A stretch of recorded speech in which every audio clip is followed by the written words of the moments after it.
अस्सलाम वालेकुम गाइज़।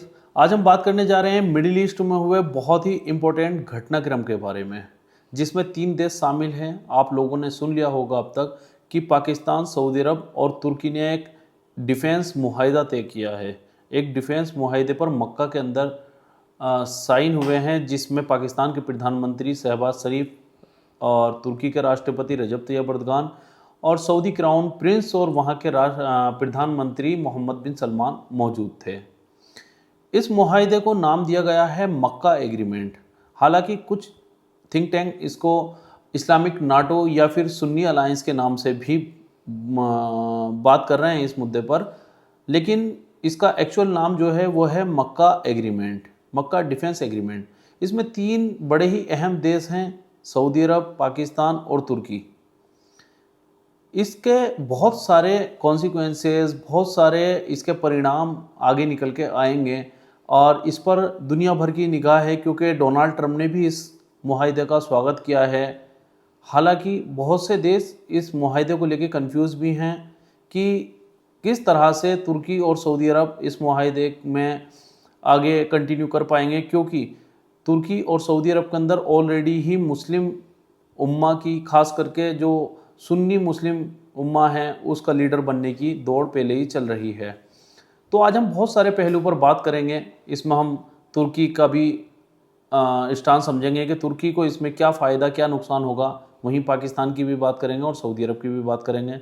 साथ ही रीजन में जो भी देश हैं उन सब के हम इस वीडियो में हम सबके पर्सपेक्टिव से समझेंगे कि ईरान का इसमें क्या पर्सपेक्टिव है, इजराइल का क्या पर्सपेक्टिव है, अमेरिका इसको किस तरह से ले रहा है और इससे भारत को किस तरह से खतरा मंडरा रहा है। क्योंकि इसमें एक चौथा देश बांग्लादेश भी इंटरेस्ट दिखा रहा है। कई न्यूज़ इस तरह की आई हैं कि बांग्लादेश भी जल्द ही इस मुआहिदे को ज्वाइन कर सकता है। तो आज हम सभी पहलू पर बात करेंगे। सबसे पहले बात करते हैं कि ये मुआहिदा किस तरह का मुआहिदा है, ये एग्रीमेंट जो हुआ है, जो संधि है, वो किस तरह की संधि है। तो बेसिकली एक डिफेंस पैक्ट है, जिसमें ये तय हुआ है, जो इसका मेन पॉइंट है वो ये है कि अगर किसी एक देश पर हमला होता है तो वो बाकी सभी देशों पर हमला माना जाएगा। यानी कि फॉर एग्जांपल, अगर भारत पाकिस्तान पर हमला करता है तो वो हमला सऊदी अरब पर भी माना जाएगा और वो हमला तुर्की पर भी माना जाएगा। अगर तुर्की पर ईरान हमला करता है तो वो हमला पाकिस्तान पर भी माना जाएगा और तुर्की पर भी माना जाएगा। तो इस तरह का ये पैक्ट है। जैसे कि आपने पढ़ा होगा नाटो के बारे में, नाटो का जो आर्टिकल 5 है वो बिल्कुल इसी तरह का है कि उसमें जितने भी मेंबर देश हैं, अगर किसी एक देश पर हमला होता है तो सभी देशों पर हमला माना जाता है। जैसे कि साल 2001 में ओसामा बिन लादेन द्वारा अमेरिका के वर्ल्ड ट्रेड सेंटर पर हमला हुआ था, जिसके बाद अमेरिका ने वॉर ऑन टेरर छेड़ी थी अफगानिस्तान के खिलाफ और उसमें सभी नाटो देशों ने अफगानिस्तान पर हमले किए थे और 20 साल तक अफगानिस्तान में जंग लड़ी थी। ये मुआहिदा भी बिल्कुल उसी तरह का है कि अगर किसी एक देश पर हमला होता है तो बाकी सभी देश उसमें शामिल होंगे। अब बात करते हैं इंडिविजुअली एक एक देश की कि उन देशों का इसमें क्या फ़ायदा है। सबसे पहले हम बात करते हैं सऊदी अरब की। सऊदी अरब, जैसे कि आपको पता है कि इस समय 2 तरफा घिरा हुआ है। एक तरफ ईरान सऊदी अरब पर हमले कर रहा है, वहीं दूसरी तरफ यमन सऊदी अरब पर हमले कर रहा है।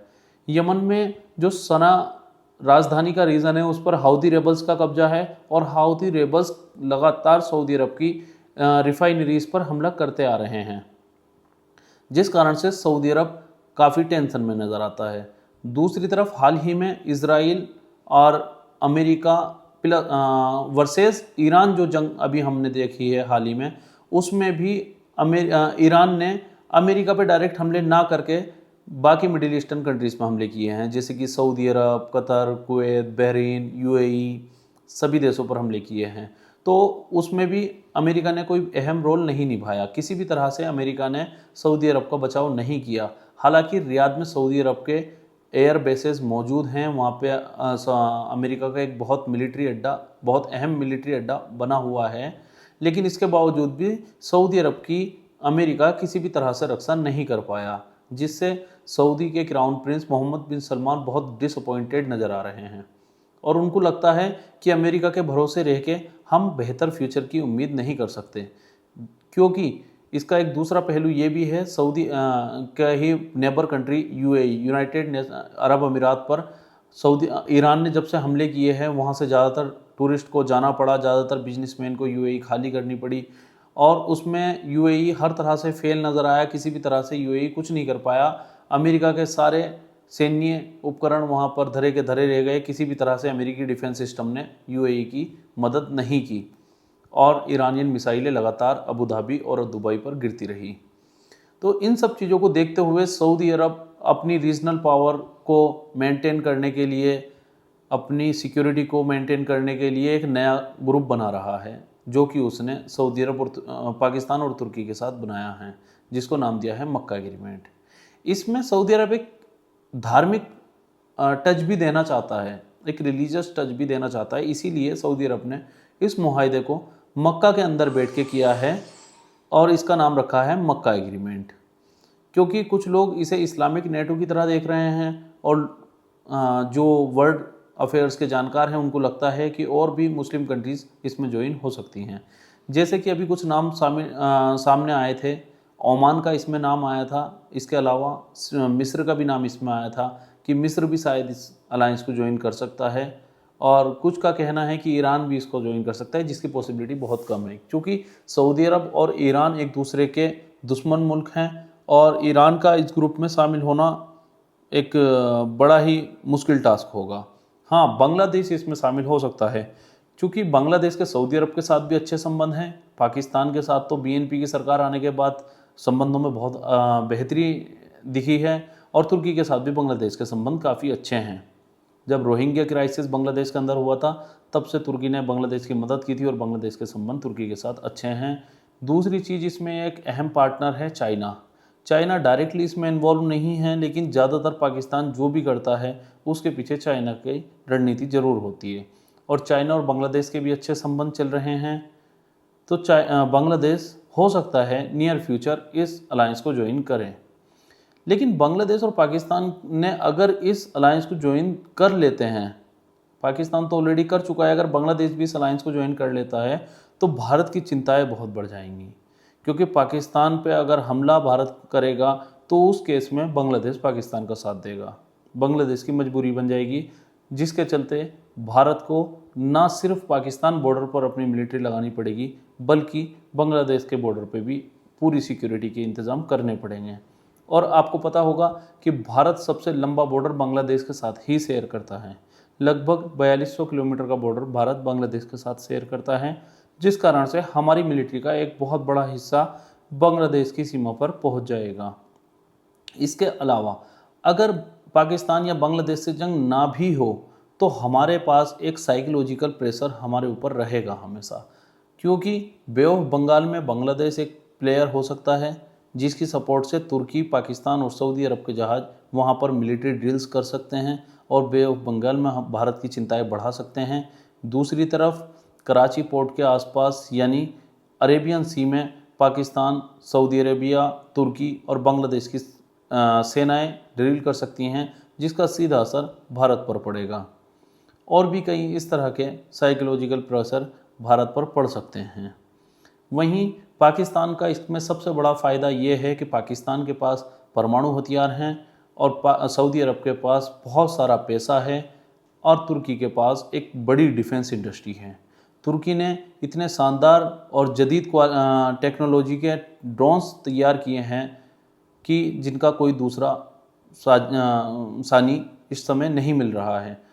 तुर्की के ड्रोन पूरी दुनिया में डिमांड में है। जैसे कि तुर्की ने एक ड्रोन बनाया था जिसका नाम है बायक्तर ड्रोन। बायक्तर ड्रोन की इतनी डिमांड दुनिया के अंदर है और सुनने में आया है कि पिछले ही हफ्ते गुपचुप तरीके से तुर्की ने कुछ सैन्य उपकरण पाकिस्तान भी भेजे हैं और उससे ये अंदाज़ा लगाया जा रहा है कि वो सैन्य उपकरण इसी मक्का एग्रीमेंट के तहत पाकिस्तान भेजे गए हैं। तो अगर ये सारे देश मिल जाते हैं और ये अलायंस प्रॉपर काम करता है तो ये भारत के लिए काफ़ी चिंता का विषय हो सकता है। लेकिन भारत से ज़्यादा चिंता इस एग्रीमेंट से इज़राइल को हुई है। इज़राइल के लिए एक खतरे की घंटी है, क्योंकि सऊदी अरब कहीं ना कहीं इज़राइल के इन्फ्लुएंस में जा रहा था और इज़राइल को काफ़ी अच्छी उम्मीद गल्फ़ कंट्रीज से मिल रही थी। बहरीन ने इसराइल के साथ पैक्ट कर लिया था, यूएई ने कर लिया था, मोरक्को ने इसराइल के साथ में एक समझौता कर लिया था। तो इसराइल को लग रहा था कि उसकी एक्सेप्टेंस रीजन के अंदर बढ़ रही है, लेकिन इस पैक्ट के बाद में, इस अलायंस के बाद में इसराइल अलग थलग पड़ गया है, क्योंकि पाकिस्तान, सऊदी अरब और तुर्की तीनों ही इसराइल के कट्टर दुश्मन हैं और इनके अलायंस की सपोर्ट डोनाल्ड ट्रंप ने भी की है। तो इस वजह से इसमें बहुत सारे सिनेरियो, बहुत सारे पॉइंट्स इसमें बन रहे हैं। काफ़ी उलझा देने वाला ये अलायंस हुआ है। कहीं काफ़ी जानकारों का कहना है कि इसमें अमेरिका की जो रणनीति है मिडिल ईस्ट में, वो भी कहीं ना कहीं फेल होती हुई नज़र आ रही है, क्योंकि अमेरिका का कहना है कि हम मिडिल ईस्ट से जाना चाहते हैं। हालांकि CIA या वाइट हाउस इस तरह से नहीं कहता है, केवल डोनाल्ड ट्रंप की रणनीति रही है, डोनाल्ड ट्रंप की पॉलिटिक्स रही है, और डोनाल्ड ट्रंप ज़्यादातर उन जगहों से निकलना चाहते हैं जहां पर अमेरिका का ज़्यादा खर्चा हो रहा है। अभी देखने में मिला है कि बहरीन से लगभग 1300 लोग जो कि अमेरिकी नागरिक थे और वो सिक्योरिटी पर्पस से बहरीन के अंदर थे, जब से बहरीन के एयरबेस पर, जो अमेरिकी एयरबेस बहरीन के अंदर था, उस पर ईरान ने हमले किए हैं, तब से वो 1300 लोग बहरीन छोड़कर US वापस चले गए हैं या दूसरे मुल्कों में शिफ्ट हो चुके हैं, और वो वापस बहरीन नहीं जा पा रहे हैं। और अमेरिका ने भी उनको मना कर दिया है कि अभी कहीं जाने की ज़रूरत नहीं है, जहाँ भी हो वहीं रहो। इसका मतलब ये है कि किसी भी तरह से अमेरिका मिडिल ईस्ट से अपने सैनिक वापस बुलाना चाहता है, और जो बोझ अमेरिकी इकोनॉमी पे मिडिल ईस्ट के सिक्योरिटी के लिए पड़ता है उसको ख़त्म करना चाहता है। हालांकि इसी सिक्योरिटी के बलबूते अमेरिका मिडिल ईस्ट से अरबों डॉलर सालाना कमाता है, और इसी वजह से अमेरिका की इकोनॉमी लगातार बढ़ रही है। तो आगे बहुत सारे इसमें चीज़ें हैं बात करने के लिए, इसमें बहुत सारी चीज़ें हैं, लेकिन फिर किसी वीडियो में हम और टॉपिक पे बात करेंगे। सीरिया में भी इसराइल ने हमले किए हैं तुर्की बॉर्डर पर, उसमें क्या रद्द अमल तुर्की की तरफ से देखने को मिला है, वो सारी चीज़ों पर हम अगली वीडियो में बात करेंगे। तब तक बने रहिए आप हमारे साथ। जय हिंद, जय भारत।